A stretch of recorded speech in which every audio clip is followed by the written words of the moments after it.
Welcome to Consultant Conversations by the recently appointed Consultants Committee of the Royal College of Physicians of Edinburgh. I am Kevin Conroy. I'm a recently appointed Consultants Committee member, and I'm a General and Respiratory Medicine consultant at the University Hospitals of North Tees and Hartlepool. I'm joined by my colleague, Dr Catherine Elmer, who is not only a Respiratory and General Medicine consultant, but is also a medical examiner and has provided me with a lot of fantastic support and insight in my interactions with the coroner, both providing a written witness statement and attending in person to an inquest, both of which were interesting but fairly daunting experiences to have as a new consultant. I'm grateful for Katie for joining me today. Today, we're going to be talking about interactions with the coroner or the procurator fiscal.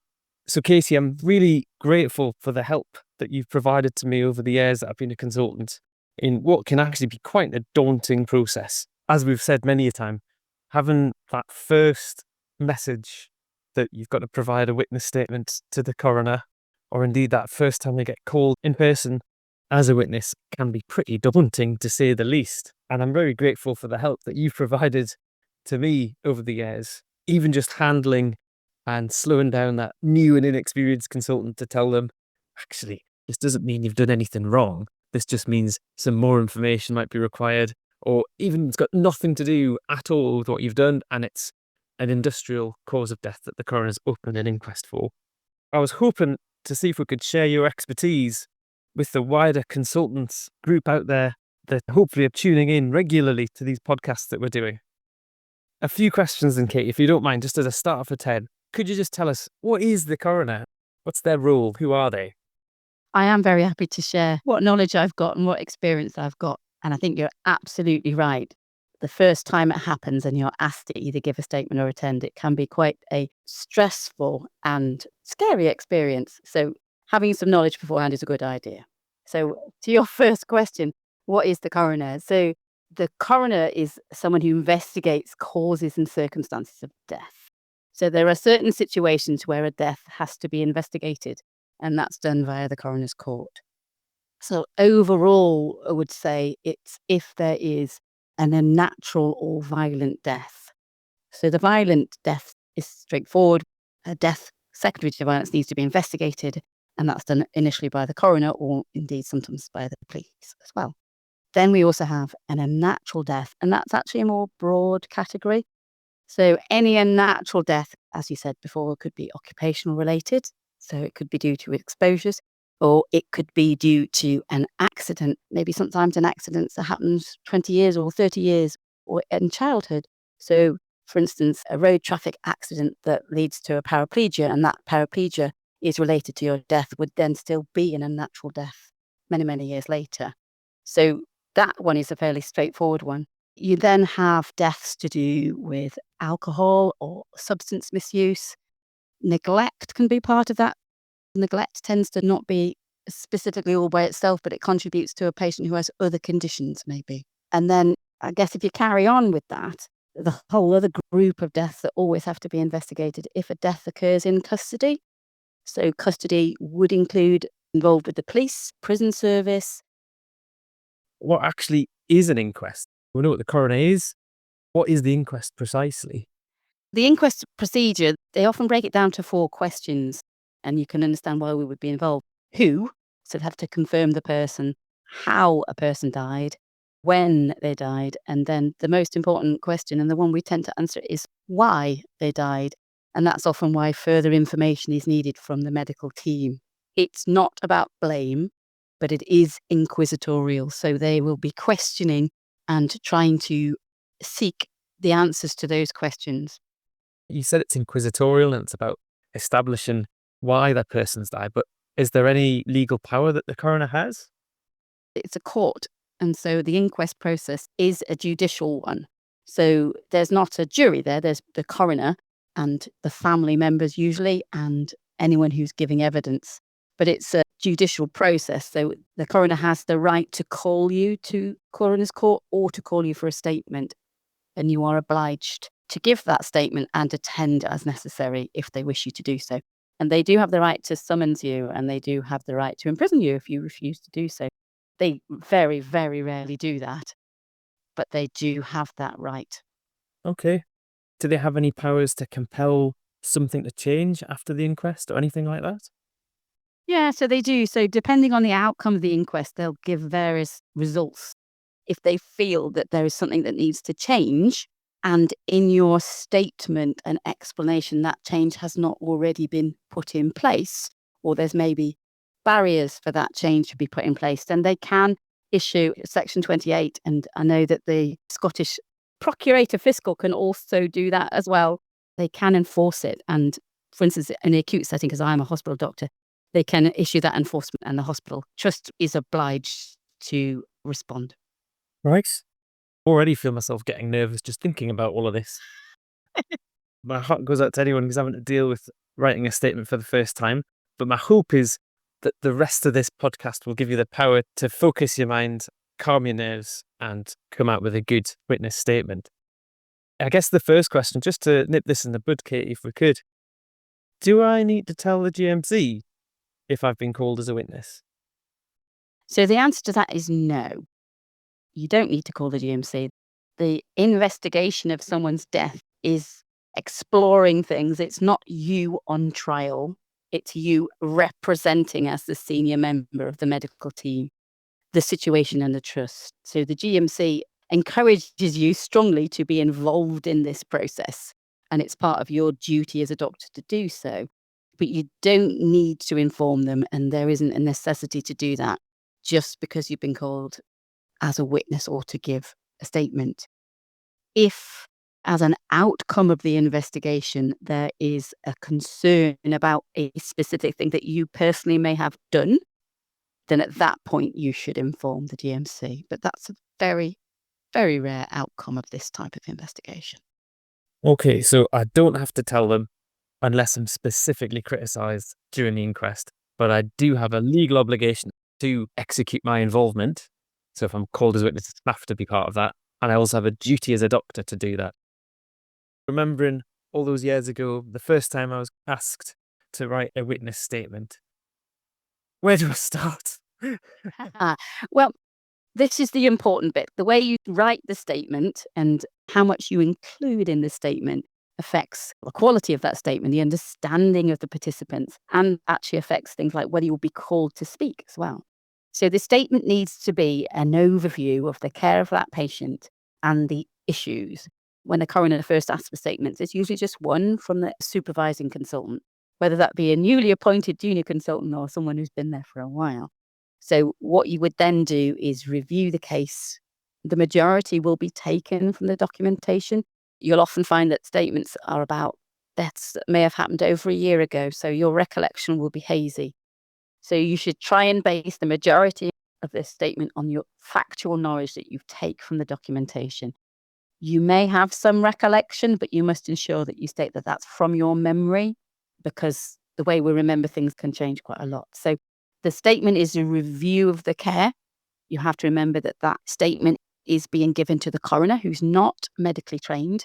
No coroners now in England, I'm not sure about Scotland, but none in England now are appointed from a medical educational background. They're nearly all from lawyers and solicitors' backgrounds or police backgrounds. There are maybe a few still in service, but it's now all from that different perspective. So they do not know medical jargon and they may not understand. So when you make the statement, you need to be clear and concise. You need to be descriptive. There needs to be as little opinion-based or speculation as possible. There will be occasions where you'll need to use medical terminology or jargon. And if you do so, you should clearly explain what that means. And then you should include names, I'm afraid, of particular people's involvements if that's relevant, because it may be that the coroner would wish to call them for further information later. So if there is something quite relevant, then you might need to do that. What I would say is you write it out and you read it through.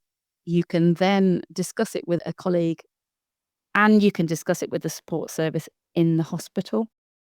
But essentially, the more information you put in it, the clearer you answer the questions, the better that statement will be. The better the statement is, the less likely you will be called to speak. If you are called to speak, if the statement's really clear and concise, you may just be asked to read that statement, and there may be only just a few specific questions that they'll ask you if you've already done most of it. The other thing that was helpful for me was obviously having the chance to speak to experienced consultants like yourself.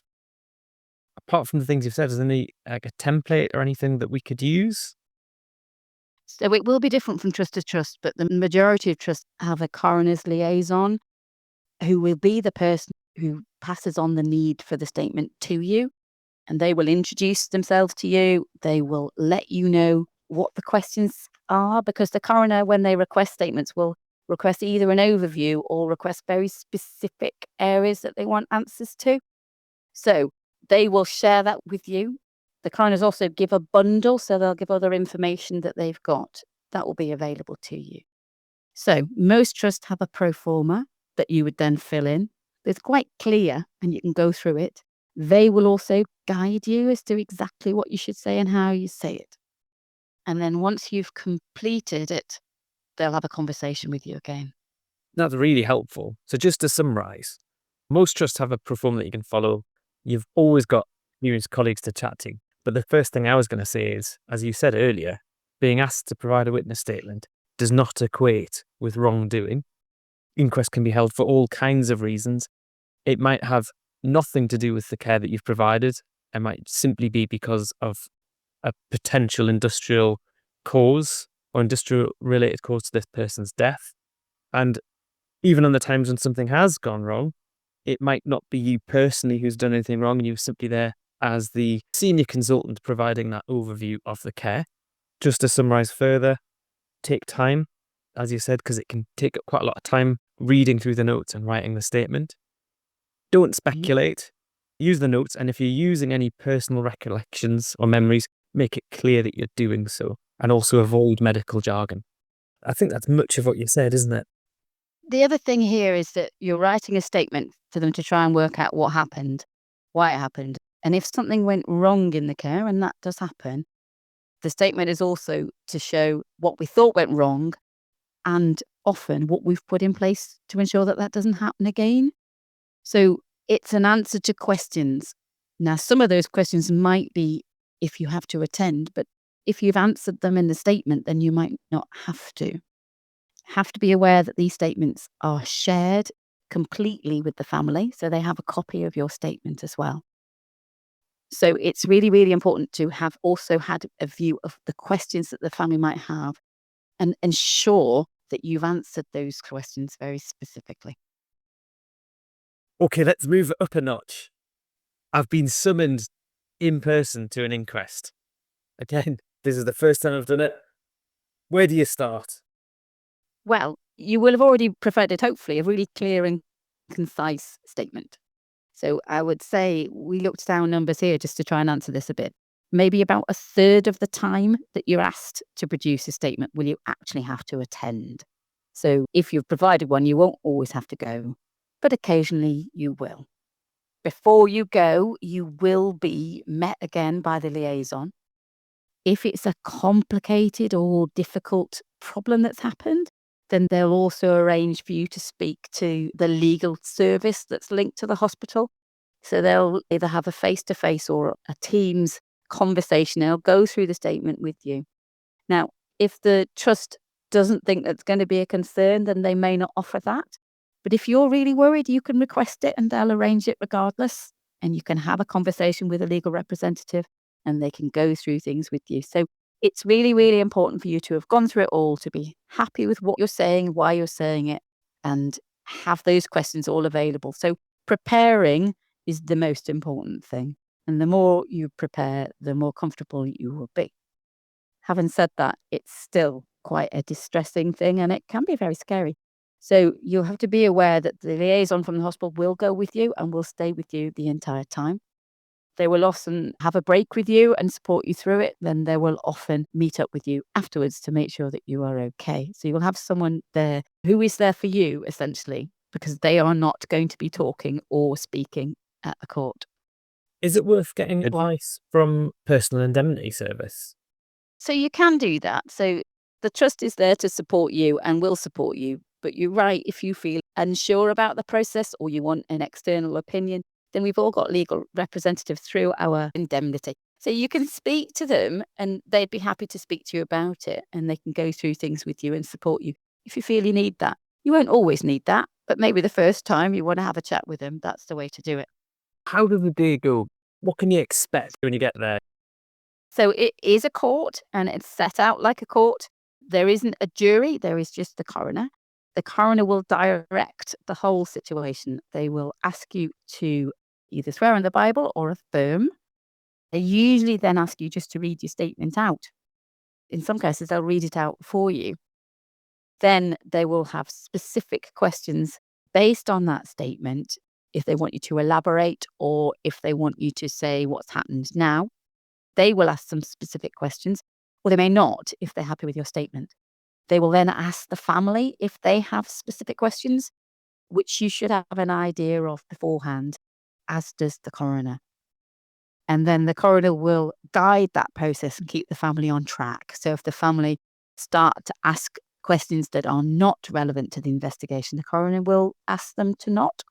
So the coroner will guide that and won't allow you to be harangued in any way.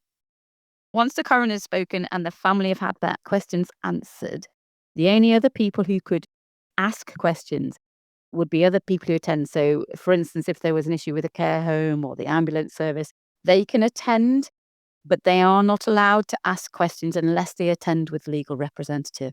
And then it's the legal representative that will ask the questions. And the coroner will invite them and uninvite them as necessary. The inquests are recorded. Can anything you say in the inquest be used as evidence elsewhere? Yes, it can. It's an open court, and so it is recorded, and that recording is available to all. Anyone can enter or attend or sit in a gallery of the court, including the press. So anything you say can be used as evidence. That would only be possible if the family brought a legal representative with them. So if they attended without a legal representative, that would not necessarily be the case.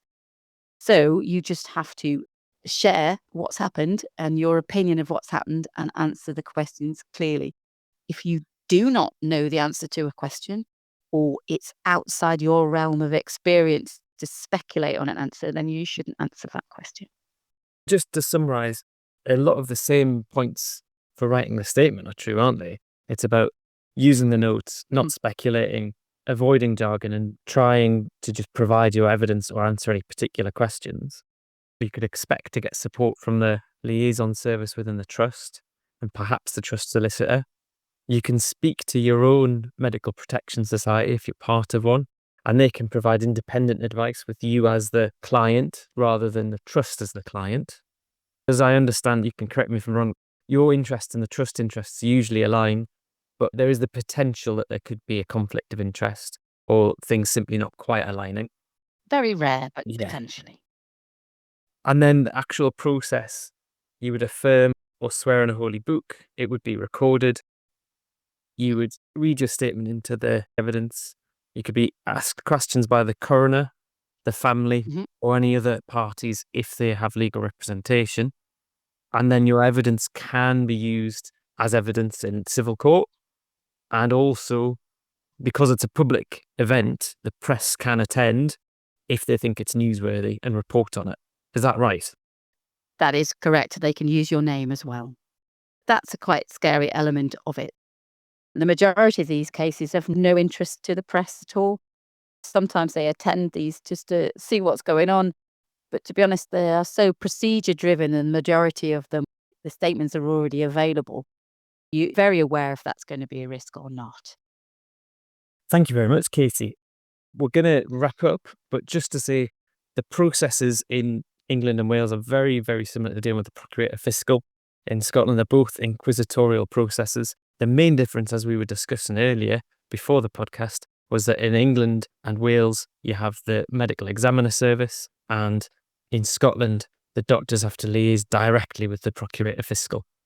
I hope this is useful to someone out there. I'm really grateful for your time and for your support. Thank you, Dr. Elmer. You're very welcome.